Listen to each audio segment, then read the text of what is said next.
Yeah, yeah. Cause I'm on the way.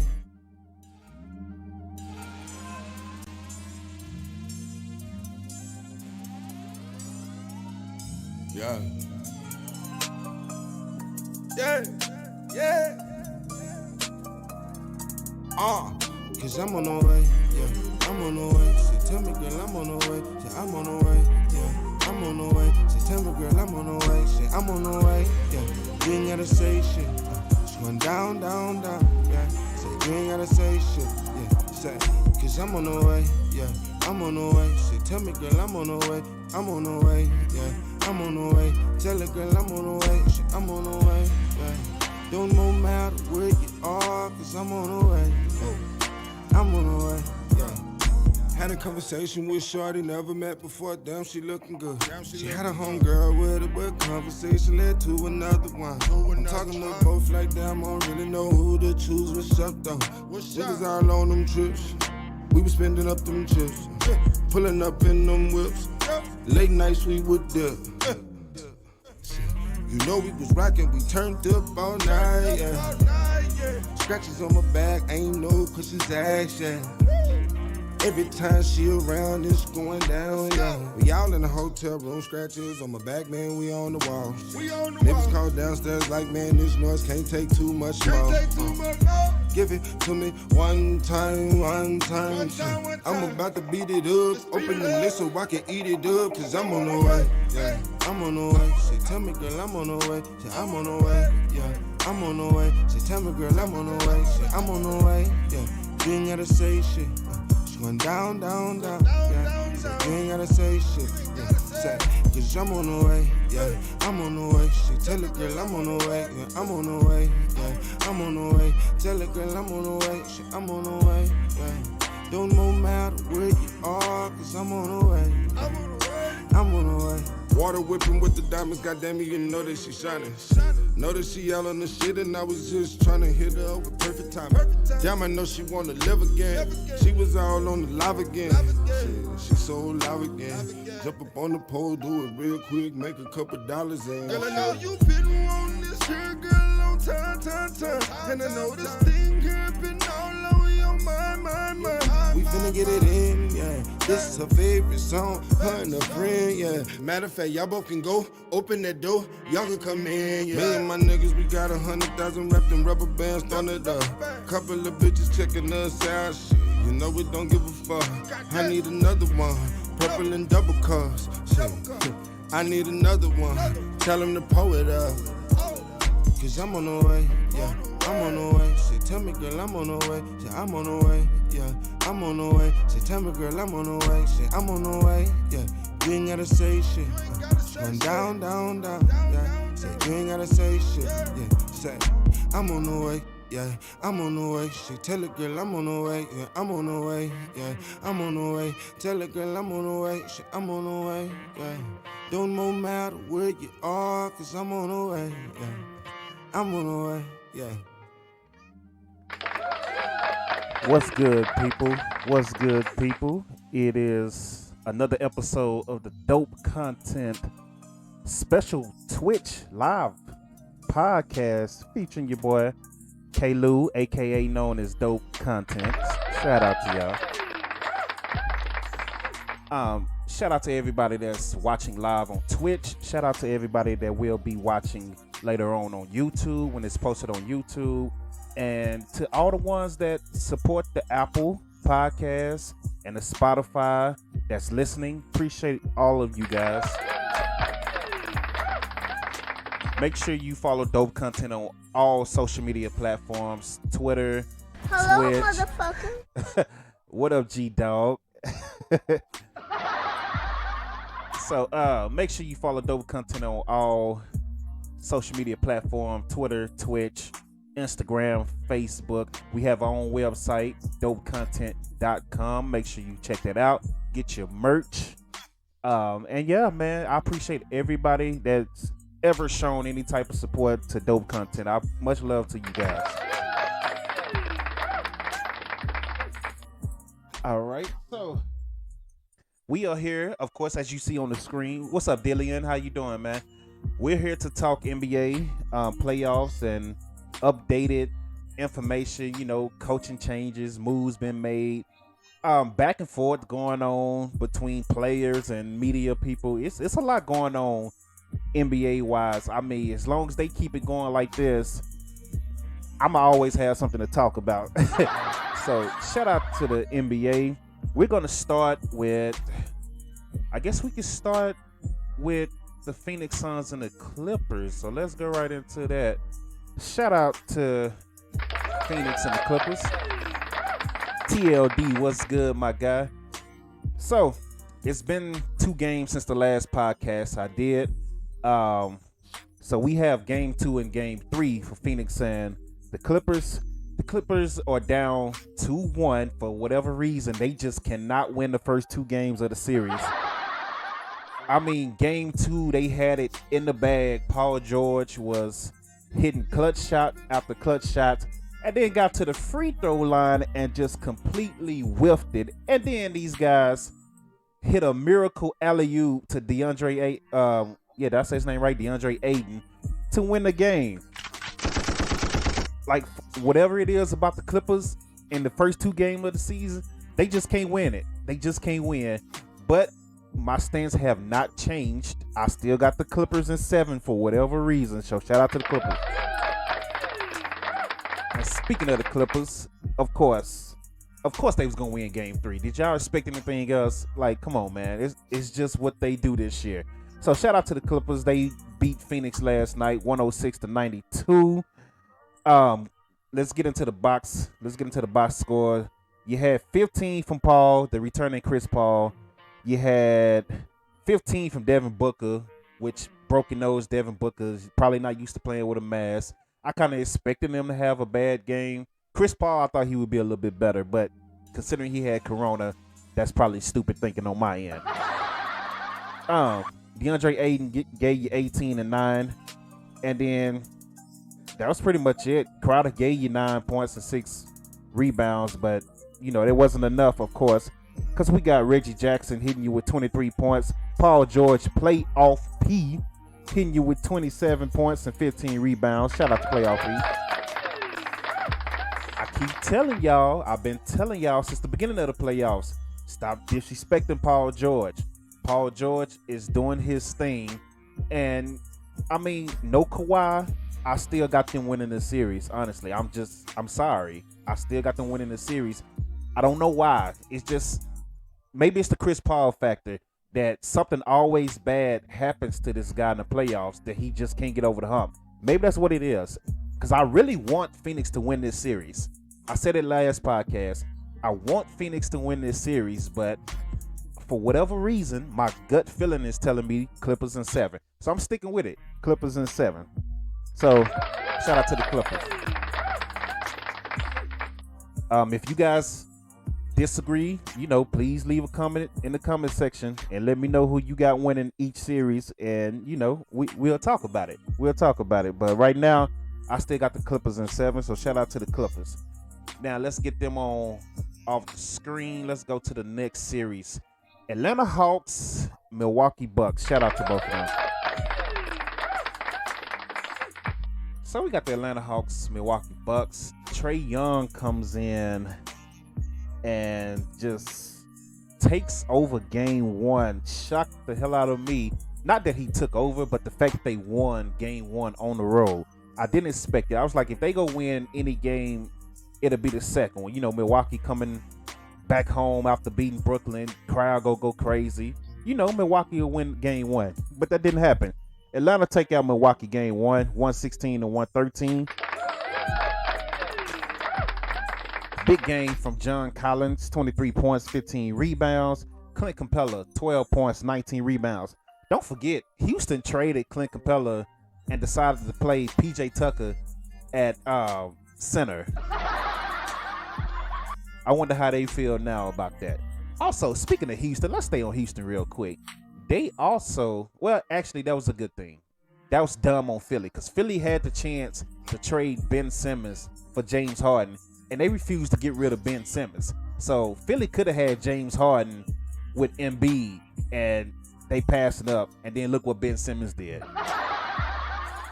So I'm just saying, shots to Houston and Philly for that. Philly being dumb enough for listening to D'Antoni and getting rid of somebody like Clint Capella in the Western Conference when you need a place where you need bigs and playing PJ Tucker. And then Philly for saying, oh, we're not getting rid of Ben Simmons, not for no James Harden. Stupid. But anyway, back to the game, man. Trae Young, 48 points, 11 assists, 7 rebounds for Trae Young. Like, almost had a triple-double. The guy balled. And then we get to the Bucks. Giannis doing the typical Giannis thing. 34 points, 9 assists, 12 rebounds. Chris Middleton is the guy that needs to step up. He only gave you 15, 6 for 23 shooting, 0 from 9 from the three-point line.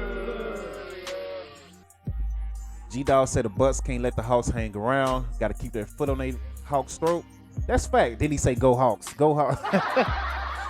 That's a Hawks fan right there. So shout out to G-Dog, man, for always coming through showing love.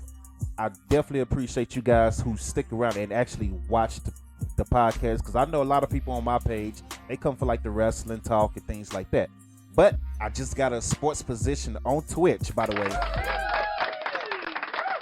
So that's an announcement right there. I did get a sports position on Twitch yesterday. So be expecting more sports, which I've been telling y'all anyway. Hey, I'm slowly going to mix this stuff in a Twitch with games and music as well, because I do music as well. So I've been telling you guys, I've been warning you for pretty much almost a year now that it's going to be some more stuff adding on. It's called Dope Content, not Dope Wrestling.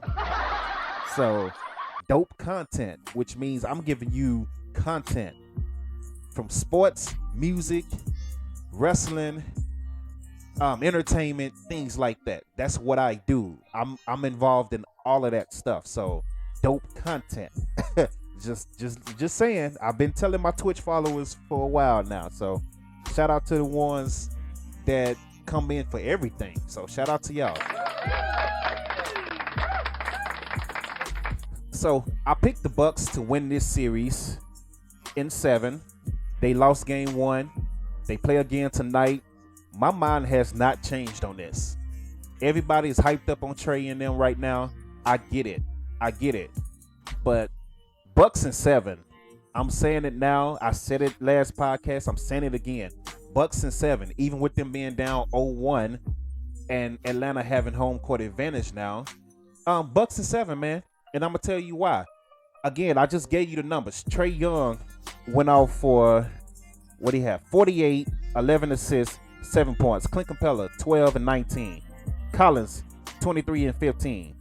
The only person that did something, well, Holiday did give you 33 and 10 for the Bucks, but the second best player for the Bucks did not have a great game, and they lost by 3, even with Trae Young and Collins going off like they did. The Bucks lost by 3 with Middleton shooting 0 from 9 from the three-point line.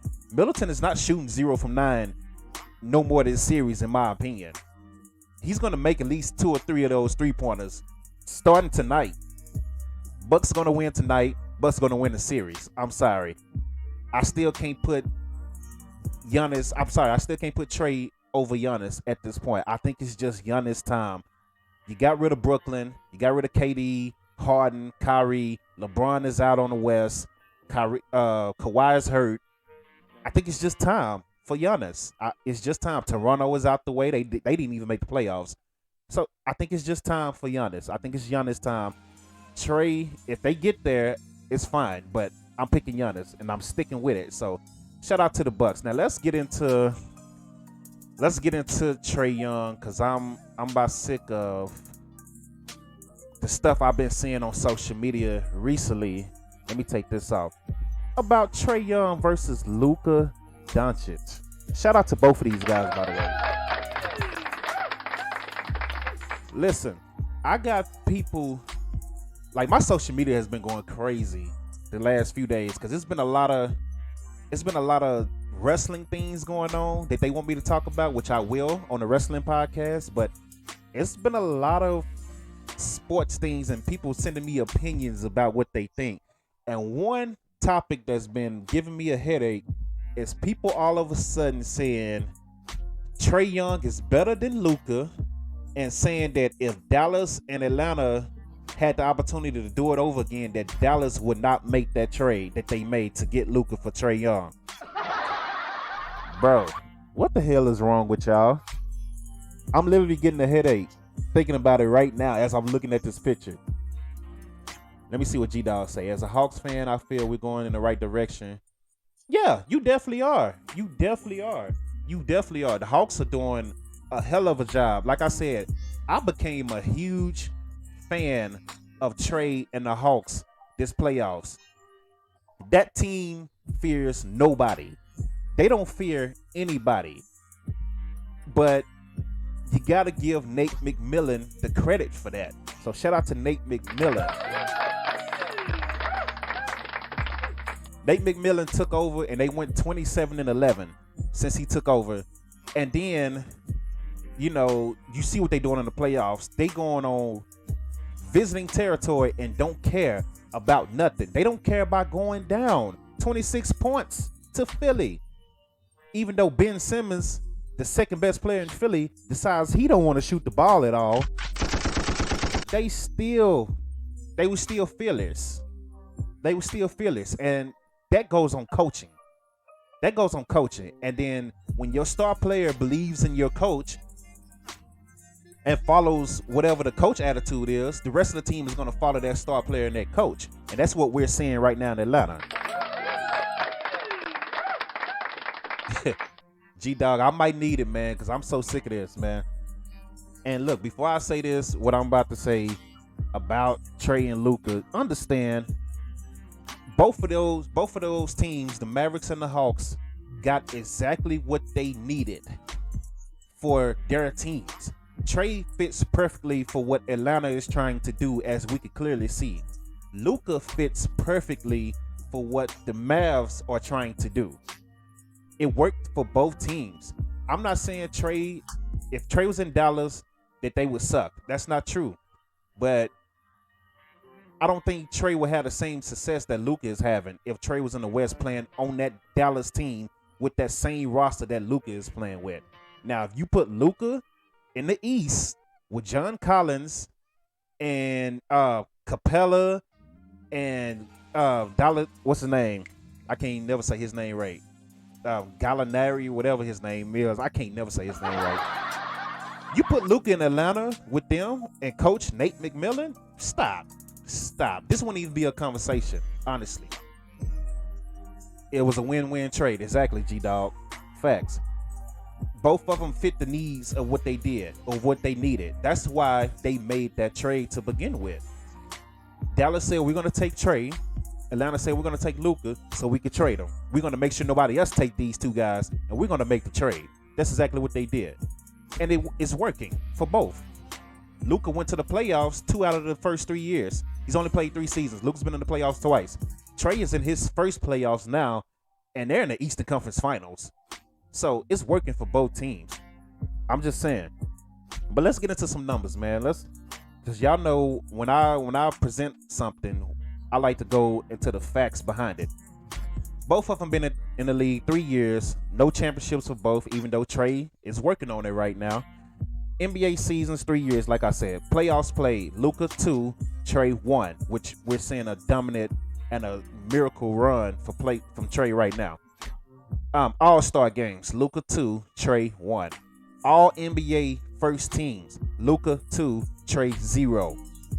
All NBA teams total selections period. That's first, second, and third team. Luka 2, Trae 0. Rookie of the year, Luka 1, Trae 0. Points per game in the regular season. Luka has a slight edge, 25.7 points, Trae 24.1. Rebounds per game is not even close. Luka 8.4, Trae 3.9. Assists per game, Trae has the edge. 8.9 assists to Luka 7.7, which part of that is the team that they're passing to. Luka could have 20 assists a game. They don't make the shots in Dallas. Steals per game, Luka is up. 1 steal per game, Trae 0.9, which that's close. Total points so far in their careers. Luka, 5,115. Trae, 4,921. Still close. They neck and neck in a lot of this stuff. Total rebounds, not even close. Luka 1,663. Trae Young 801. Total assists, Trae has the edge. 1,807 for Trae, 1,534 for Luka. Total steals, Luka is up 203 to 190. Total blocks, Luka is up 75 to 35. Total games played, Trae has played more games. 204 to 199. Field goal percentages, Luka is up .457 to .431. 3-point percentage, Trae is up .343 to .331. Free throw percentage, of course, it's Trae. Y'all know Trae shoots the better free throw. Points per game. Let's skip that because they're talking about best season. Let's get to the playoffs. Points per game in the playoffs. Luka 34, Trae 30. Rebounds per game in the playoffs. Luka 9, Trae 3. Assists per games in the playoffs. Luka 10, Trae 10.5. Steals per game. They're both tied at 1.2 in the playoffs. Blocks per game. Luka 0.5, Trae 0. Total points in the playoffs, which that's not fair because Luka again has played. Well, it kind of is fair because Luka got eliminated first round and Trae has win. He's in the Eastern Conference Final, so we'll say it. 436 points for Luka, 397 for Trae. Total rebounds in the playoffs: 114 for Luka, 39 for Trae. Total assists: 136 for Trae, 124 for Luka. Steals: 16 to 16. Total blocks: 6 for Luka, 0 for Trae. And then field goal percentages in the playoffs, Luka is up. 3-point percentages in the playoffs, Luka is up. Free throw percentage in the playoffs, Trae is up. So, I mean, they neck and neck in a lot of stuff. But you got to think who Luka is playing against and who Trae is playing against. Luka is playing against Kawhi, Paul George, and the Clippers. Both years in the playoffs. You think Trae is getting past them? You think Trae is taking them to Game 7 with that same Mavs roster? You think Trae Young, 6'1", Trae Young is taking the Mavericks to Game 7 versus the Clippers with his second player, which is Porzingis, didn't do nothing. Maxi Kleber played one good game. Finney Smith had maybe 2 good games. Tim Hardaway Jr. started off hot and then faded. You think Trae Young is taking that roster with that same Mavs roster, is taking the Clippers with a healthy Kawhi and a healthy Paul George and Rondo and all them? You think he's taking them to Game 7? Stop. Now, you think Luka in the East with that same Hawks team, you think he's not doing the same thing in the East? Like, what's wrong with y'all? Luka has already broken so many records at his age that Trae Young is not even close to touching. Seriously, it's not. I'm a Trae Young fan now. Don't get it twisted. I like Trae Young. Trae Young is doing what Trae Young needs to do. Trae Young is a beast. I'm not saying that it's like a, like a huge difference between the two for what they do for their teams, but Luka is better, man. Luka is 6'9". He's a 6'9" point guard, triple-double machine. Trae Young is a 6'1" point guard, scoring machine that could get some good assists to good shooting players. And honestly, who's to say? I had one guy earlier that I was talking to. He say it should be Luka and Trae 1 and 2 as far as the top players under 25, which that is in the conversation. But we go forget about Jason Tatum. We're going to forget about Devin Booker, who's also in the conference finals in the West, by the way, and is clowning, by the way. So I'm not even sure if I'm ready to put Trae over Devin Booker yet. And we're sitting here talking about putting him over Luka. Stop. Stop. I'm just not with it. I'm just not with it. I'm sorry. So to any Hawks and Trae Young fan that watch this or listen to this, understand I'm not hating on Trae, but y'all are living in the moment. That's what's happening. Y'all are living in the moment, and that's all it is. And I get it. It happens. They did the same thing with KD, and talking about KD is the best player in the game after he won that game against the Bucks. I think it was game 6 or whatever that game was that he went off. Everybody went, oh, KD's, LeBron passed the torch to KD. But literally 3 days ago, before that, y'all was saying, oh, KD got locked up by PJ Tucker. Like, y'all, people live in the moment, and people are quick to forget. Trae is not better than Luka. I'm sorry. Trae is not better than Luka. Let me see what G-Dog say. If Luka had the attitude Trae does, Luka would be unstoppable. Luka don't have that attitude? Luka don't have a killer attitude and don't want to embarrass nobody? What are y'all watching? What are y'all watching? Luka don't have a killer attitude?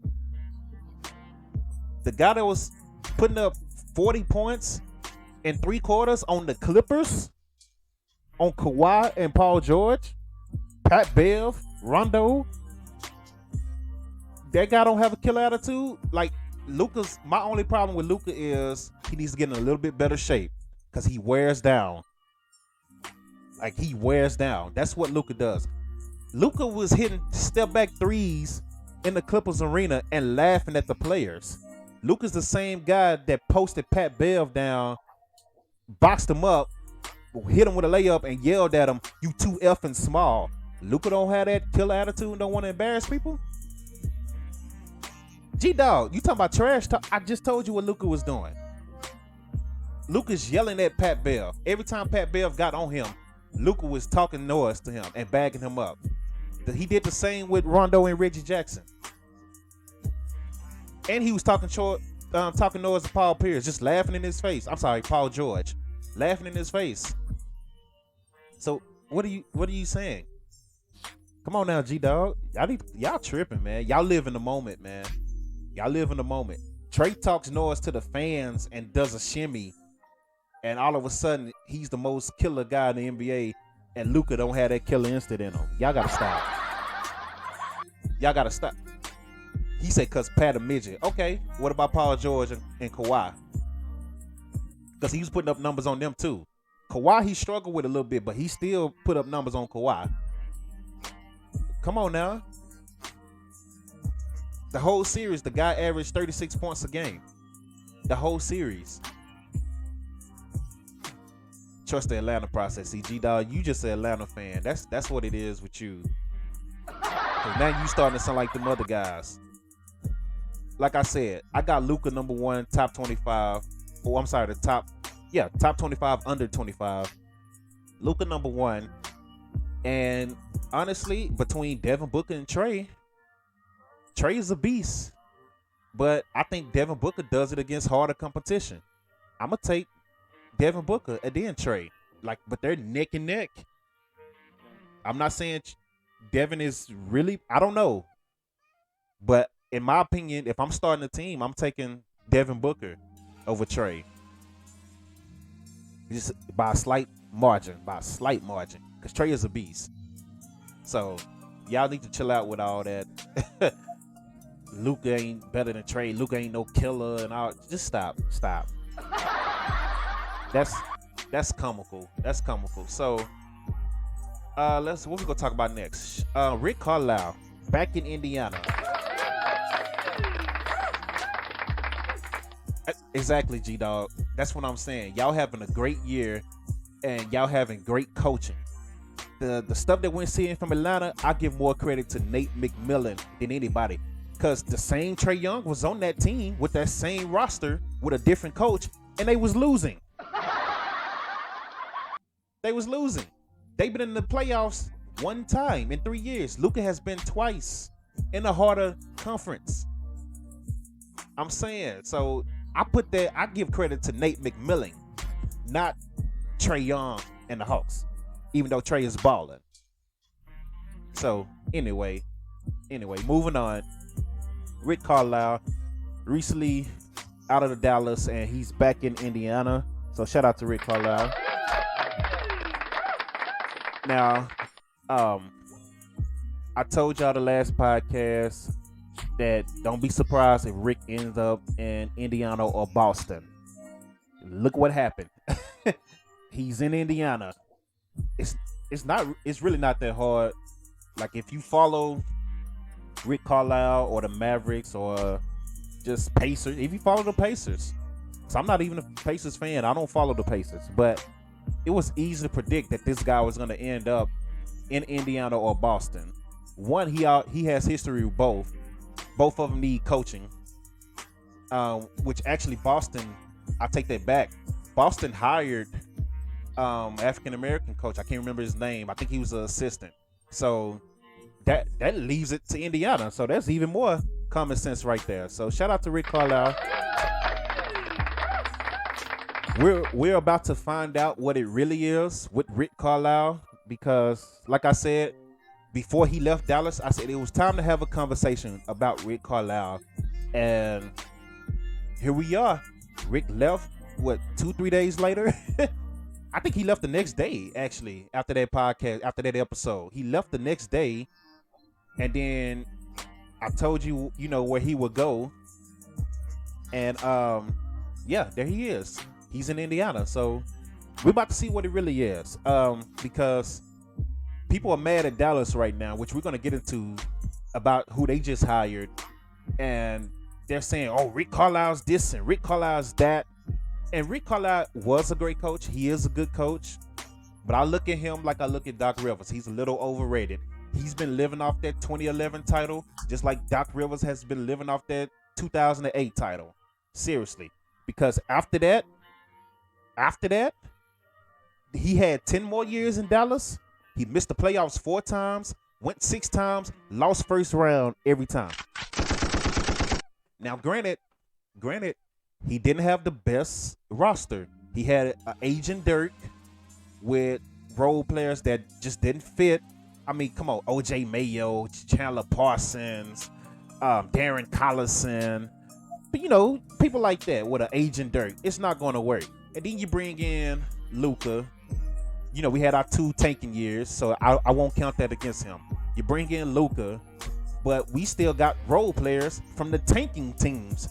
Dorian Finney-Smith, Maxi Kleber. The only reason they was playing anyway and not overseas is because the Mavs had them on a roster when we was tanking. And they just so happened to get a little bit better each year. Dorian Finney-Smith definitely got better. Maxi's, Dwight Powell. Those are the same people that we had on the team when we was tanking. And those are the role players that we put around Luka, and Luka had to carry them to the playoffs. Again, Rick Carlisle is not what y'all think he is. And if he is, he's going to shut me up and prove me wrong when he take over Indiana. Because Indiana doesn't have the best roster. They have a nice team. In the East, if Rick is the coach people say he is, they'll make the first round and get eliminated just like Doc Rivers and his teams. I'm sorry. That's just what it is. Rick is overrated. It was time to go. It was just time. It's time for fresh faces, new voice. Dirk is gone. That whole squad is gone. Now we have a young star who looks at the world differently than how we did in 2011. So it's time to freshen things up. A lot of arguments going on in the front office. It was just time. Luka and Rick did not get along like that. But shout out to Rick Carlisle in Indiana. We'll see what he do. I will always have love and respect for Rick Carlisle because he did come to Dallas and he did win a ring. He did win a ring in Dallas, our only ring so far. So I will always have love and respect for Rick Carlisle and wish him success wherever he goes. But it was time to get rid of him. I'm sorry. And he knew it. That's why he left. It was time for a change of scenery for everybody. So shout out to Rick, man. Shout out to Rick. Now, speaking of Rick Carlisle and the Mavericks, you see on the screen we have Dirk Nowitzki pointing at Jason Kidd, looking at Mark Cuban at a table, saying, "I choose him."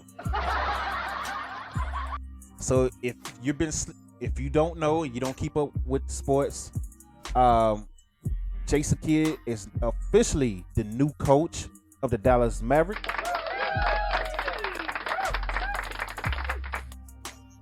And people are pretty pissed off about it. Mavericks fans are pissed off.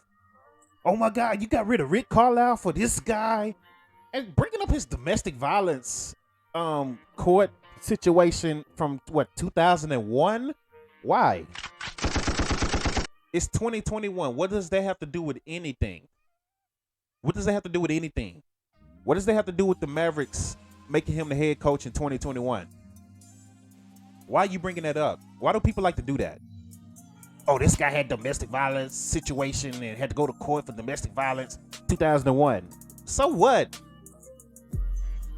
So what? None of these athletes and players and all them, maybe Dirk. Dirk is like Jesus, but nobody else, nobody else is perfect. Like, stuff happens, especially to celebrities. They make mistakes. It happens. I'm not agreeing with him and his domestic violence situation. I'm not saying, all that yada yada. I agree with none of. I don't agree with none of that. Domestic violence is bad. Tyson, all of them, but people still love Tyson to this day. You see Mike Tyson on the street, you're gonna run up to him and take a picture with him. So why you hating on Jason Kidd? Jason Kidd has been clean since then. Have you heard anything else about Jason Kidd since then? No, exactly. So let me go ahead and get the other guy on the screen. Let me pull him up. Nico Harris. This just became official maybe like 40 minutes ago from what I'm seeing on my computer right now. So it's official now. Nico Harris and Jason Kidd. Nico Harris is the new GM, former Nike executive, and Jason Kidd is the coach of the Dallas Mavericks. And people like Jason Kidd doesn't have a good coaching record. Why not? He was in Brooklyn one season and they went to the playoffs. They lost, but they went to the playoffs. And then they had a disagreement about the power structure in Brooklyn, so he left. He went to Milwaukee for 3 years, 3 seasons. 3 seasons. And 2 out of the 3 seasons with a very young team with Giannis, who did nobody know at that time, and Bogdanovich, who nobody knew at that time. Took that young team to the playoffs 2 out of 3 seasons. And again, when he left, it was because of him getting into it with the front office about decisions that should have been made. He the one developed Giannis and Bogdanovich. People forget that. Oh, he had Giannis in them. Giannis was fresh in the league. Nobody knew who Giannis was. He wasn't getting called the Greek Freak until Jason Kidd got there and worked with him. And that's just facts. Go look it up, people. Go look it up. So people want to bring up Jason Kidd's record and losing with Giannis and all that. What does that mean? He was also the assistant coach in LA and they just won a championship. So what does that mean? What does that mean? He was also on the bench with LeBron and AD. They just won a championship. So stop saying Kidd can't make the Mavericks better. And as far as this Nico guy, as you see on the screen, Nico has a great relationship with all the NBA players. Dame Lillard, matter of fact, wanted these 2 guys. He wanted Jason Kidd and Nico in Portland. And the rest of the NBA loved this guy. He was Kobe's right-hand man from Nike. Nico was. So this guy has plenty of connections with the players in the league. And that's why he was brought in. He was brought in for that. We're trying to build a team around Luka. Players respect Jason Kidd. Dame Lillard said, I want to play for Jason Kidd, which now that got people Mavs fans going crazy on Twitter right now as we speak, because people like, oh, we about to get Dame to Dallas with Luka. I would love for that to happen. Right now I don't see it happening unless Portland decides that, you know what, Dame is going to be a problem because he's frustrated here. Give us Porzingis. We're Portland. We can't get another superstar unless we trade for him. Give us Porzingis. Let's put Porzingis and CJ together and see how that go. and then we're just seeing Dame off before Dame leave us for nothing. I can't think of nothing else. We send them Porzingis and, hey, maybe sign and trade. Maybe we send them Porzingis and Tim Hardaway. Maybe we do that. I don't know. But I don't see Dame coming to Dallas, even though I would love it.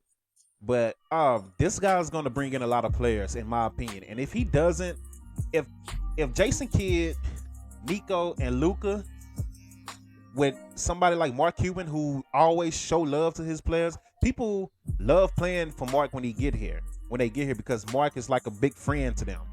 He's on the court practicing, hooping, and scrimmaging them and all that. People love playing for Mark.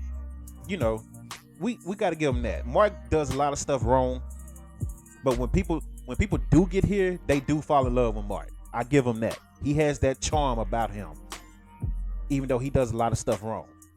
So I'm all with it. I told y'all last podcast, if it's not, I didn't expect this Nico guy, honestly. I didn't. So that one caught me off guard, but I like it. His name wasn't the name that I brought up. I said Michael Finley or the guy from Toronto for GM. But this works because Michael Finley is still there as well. And then I said Jason Kidd or I always forget the guy's name. The assistant coach that was there already, Jamal Mosley. Jason Kidd or Jamal Mosley for coaching. We didn't go with Jamal. We went with Jason Kidd. So I'm good. Fresh faces is what Dallas needed, and we got the right fresh faces. Nobody is smart. It was no smarter point guard in NBA history. I'm on record for saying Jason Kidd is probably the smartest NBA player to ever play. Now LeBron has a case to, argue against that. If you want to argue LeBron, fine. But in my opinion, the smartest point guard to ever play in NBA history is Jason Kidd. I watched this guy's whole career from his rookie season in Dallas all the way up until he retired. And this guy's the smartest point guard I've ever seen play. Rondo is super smart. He's not Kidd.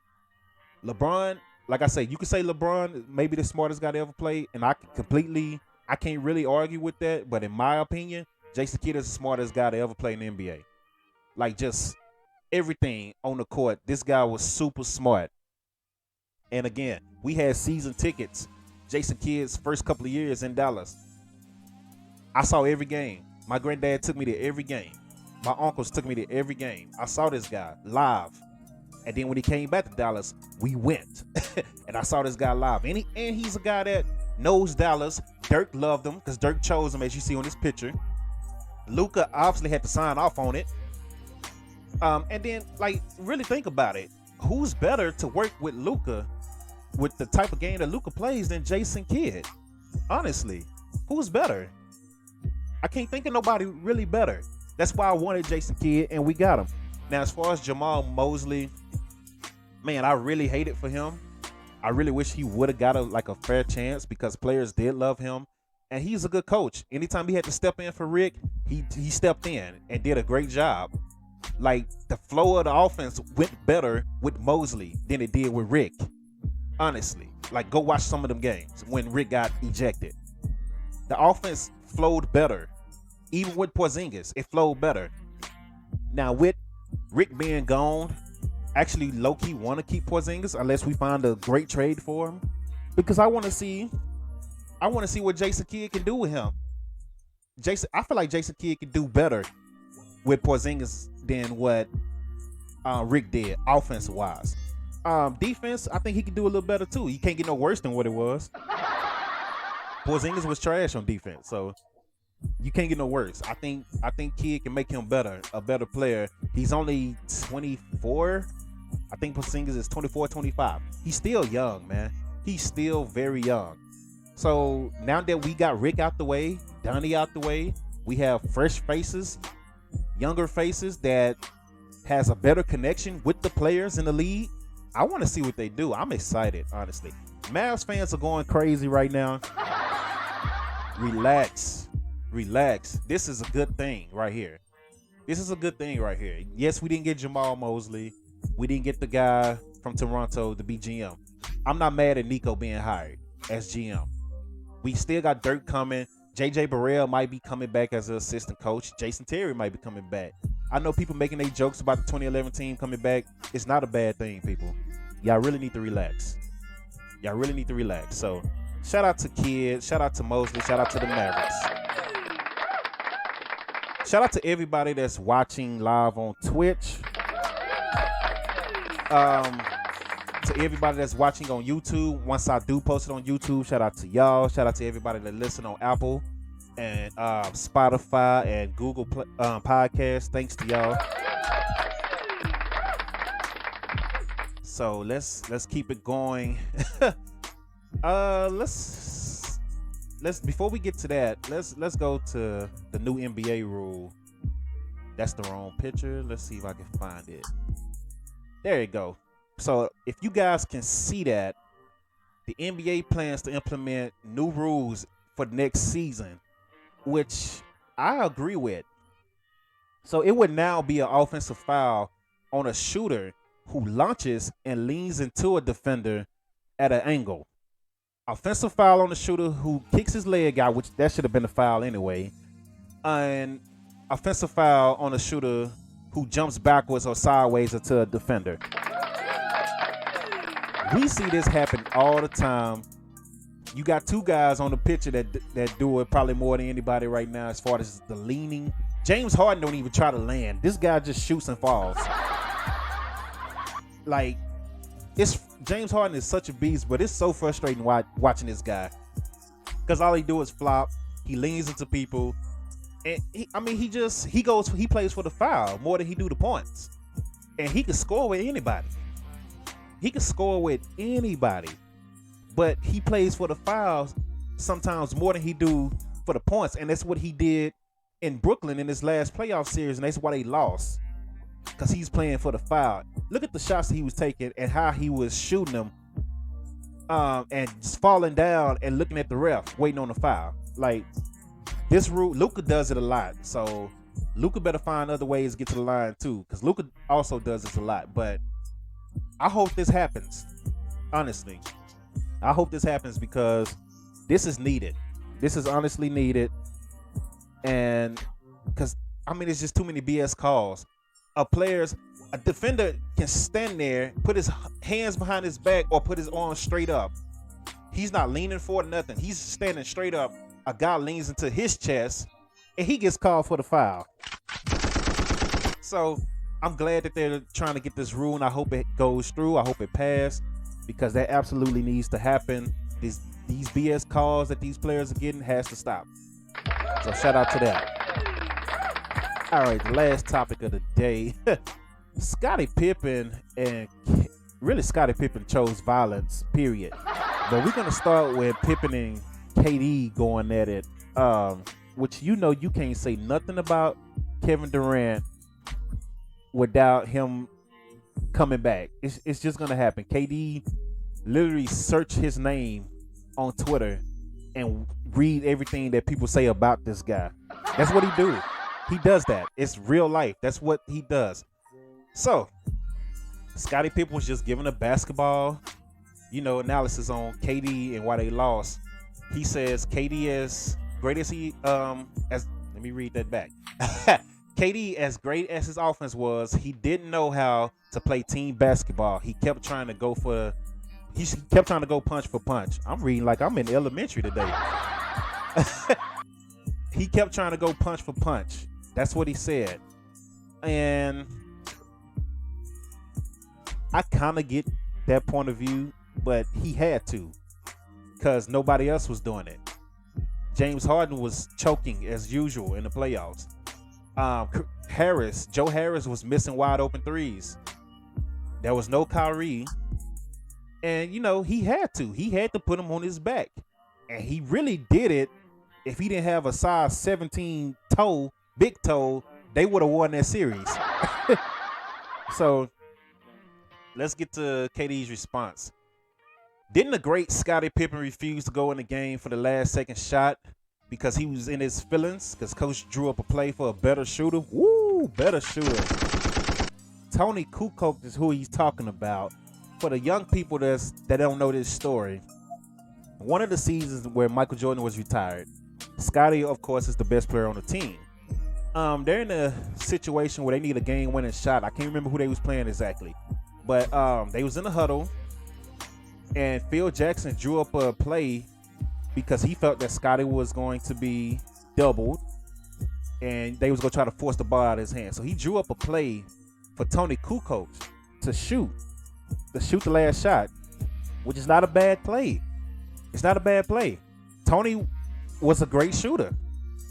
Well, very good. He was a very good shooter. I ain't going to say great. He was a very good shooter. And Tony could hit those shots. So Pippen got in his feelings and decided, oh, you not giving me the ball for the last shot. I'm going to sit out. And what ended up happening? Pippen sat down that play. Tony Kukoc still hit the game-winning shot. So the play that Phil drew up still worked, even with Pippen being on the bench pouting like a baby. So, you know, shout out to Tony Kukoc. So now they going back and forth, and I don't see fault in what Pippen said, but this is what Pippen does. Like, Pippen always make bold and controversial statements like this when he's giving an opinion on like LeBron, Jordan, and KD and people like that. That's what he does. That's what they pay him to do. People pay him to come on their show and say stuff like that. But in KD's defense, he had to. Like I said, nobody else was really making their shots. KD was getting them open. James was missing. Joe Harris, 3-point shooting champion, was missing. Like, the problem with that was Steve Nash.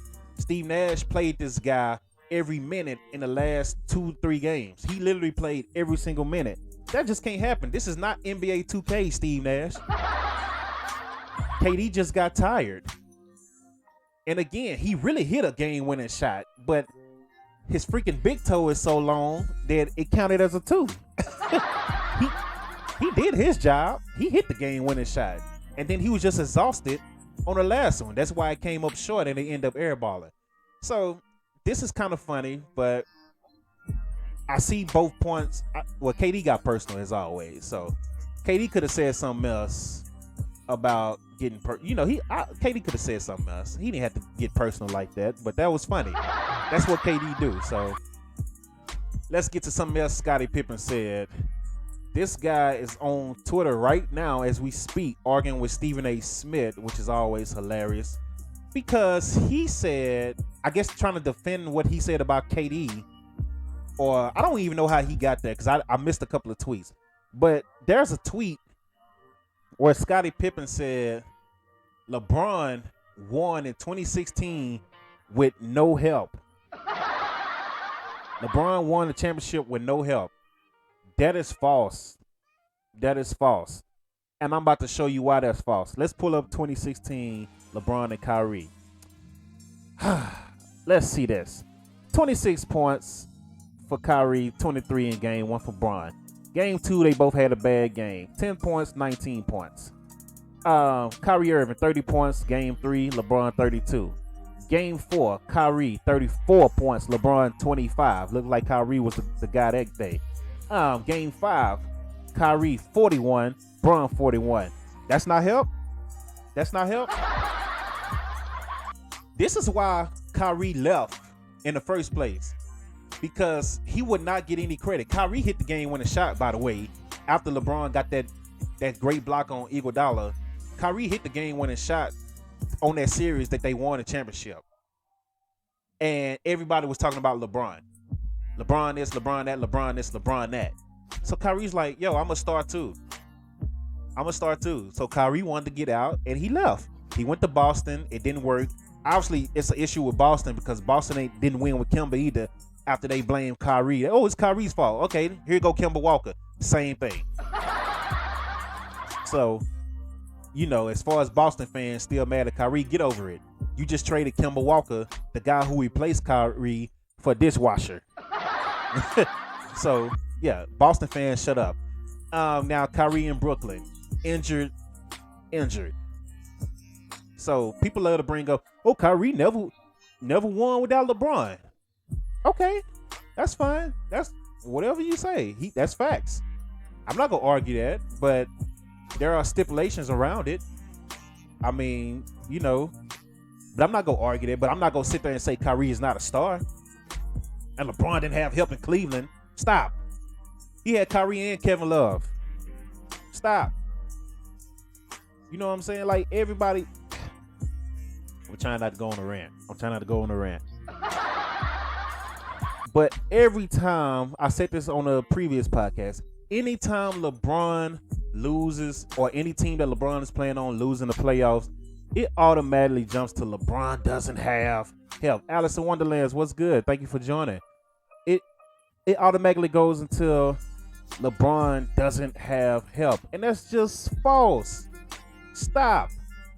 Because again, with the Lakers, let's take it back to Miami.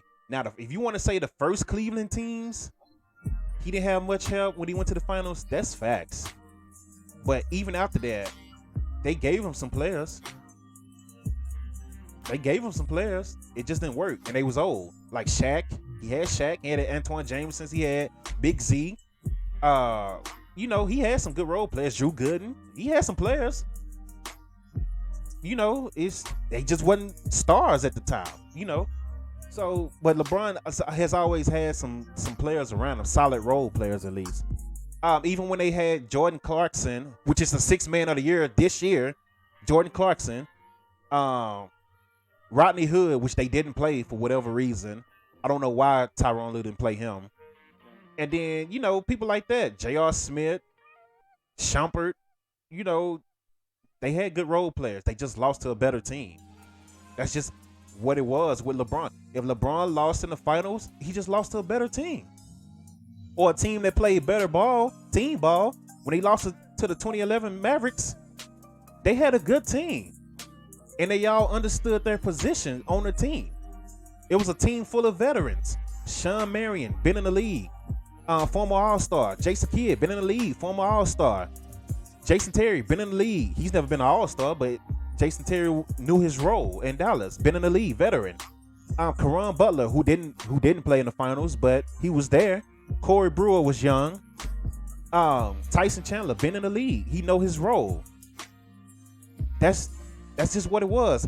Peja Stojakovic, been in the league. Y'all know his history with Sacramento versus the Lakers back in the day. They all knew their role. So it was a better team. Miami really had the roster. They had Wade, Bosh, and Braun. Then you had Chalmers who can shoot threes and people like that. You had Poe. Come on, man. LeBron has always had help. Stop. Since going to Miami, let's say that. Since going to Miami to now, he's always had help. Period. He always had help. Look at these numbers. Pippen said 2016. Scottie Pippen said 2016 LeBron did not have help. These numbers say otherwise. Simple as that. Anytime LeBron lose, he ain't got help. Stop. But at the beginning of each season, when they make a trade, this guy had on one team Isaiah Thomas, Dwayne Wade, Derrick Rose, all on the same team with him. Stop, bro. Come on, man. This guy ain't had help. Stop. When the Lakers got Drummond, when they signed Wesley Matthews, got Montrezl Harrell at the beginning of the season, all I heard from Lakers fans, this team is even better than last year. Montrezl Harrell, he young, he this and that. Drummond, he coming in, he the big center we need to replace Dwight Howard. He this and that. Wes Matthews, he a 3-and-D guy. He shoot threes and play great defense. Dennis Schroeder, whatever his name is. He a better point guard than Rondo in there. So he can score and all that. And then as soon as they lose, he ain't got help. Yeah, all right, bro. I'm sick of y'all. They did that same thing when in Cleveland. Oh, he got Kevin Love and Kyrie Irving. Oh, that's dope, man. That's a dope team right there. As soon as they lose, he ain't got help. Stop. So that's my rant and my podcast for the day. I appreciate y'all that came through and show love on a live Twitch stream. I know it's kind of early for some of you guys because a lot of people on my Twitch live overseas. So it's either it's either late or early for y'all. I know the time difference is pretty off with you guys, so I know those guys normally come back. 'Cause I see it on the numbers every time. Those guys normally come back and watch it later on. So shout out to those. To the people that watch on YouTube, much respect, much love to y'all. To the people that listen on Spotify and Apple, I will be uploading this today as soon as I'm done. So shout out to y'all as well. Follow Dope Content on all social media. Facebook, Instagram, Twitch, Twitter, of course. DopeContent.com. We have merchandise. We have shirts, hoodies, tanks. We have masks. We have phone cases, Samsung and iPhone cases. We have body scrub. No, G-Dog, they got to win this series. He talking about, actually, let's go Hawks time. No. They got to win the series first. We have body scrub, which is, man, that body scrub is the truth. It will have your skin feeling so smooth. Y'all really need to check it out. And it's not expensive at all. The body scrub is like $5. It's really not expensive at all. So shout out to everybody that comes through and always show love, whether you watch it live or you watch it later and you leave comments. The YouTube is crazy because the numbers are going up, but I need the engagement. I need some more comments from you guys if you're watching on YouTube. I need y'all to let me know what you think, negative or positive. It don't matter. If you want to argue about a sports opinion I made, that's fine. That's fine. So the views are up on YouTube. But you know, the engagement. I need the engagements to be up as well, man. Like people will like it, or I always got like 2 or 3 that dislike it, whatever. But I get like 100 and some people like it, maybe like 1,000 people, 500 to 1,000 people watch it. And where the comments at though? I need some comments, y'all. So yeah, I need that to go up as well. So, but I always appreciate anybody that ever tune in to a show, to a stream, to a gaming stream, wrestling stream. I don't know if Darkness can do the wrestling podcast this Sunday. I will let you know. If not, I might just do something and try to bring you guys, you know, some of the followers on the screen like we did during the watch along for Hell in a Cell. So, cause there's a lot of stuff to talk about in wrestling too, and my phone is going crazy, dude. Like for the people that's watching, if you see my phone, it's been lighting up all morning, man. So yeah, I'm gonna give you my predictions again. G-Dog, Bucks in 7, Clippers in 7. I'm not changing from that.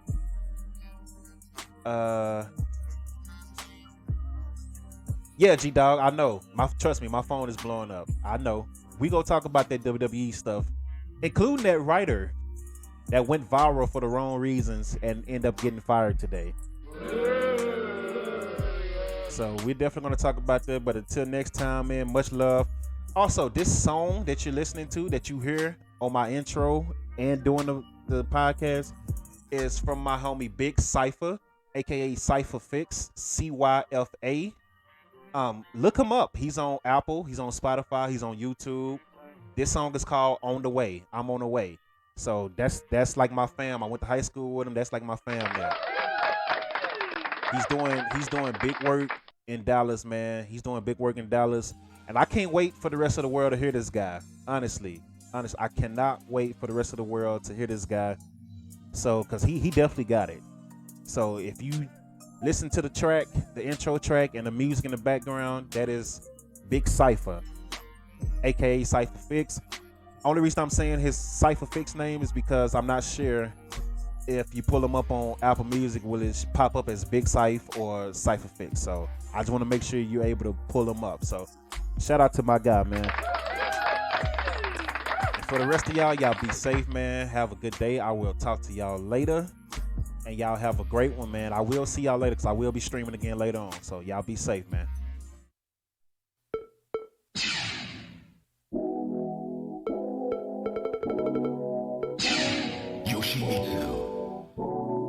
Round 1. Fight.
Round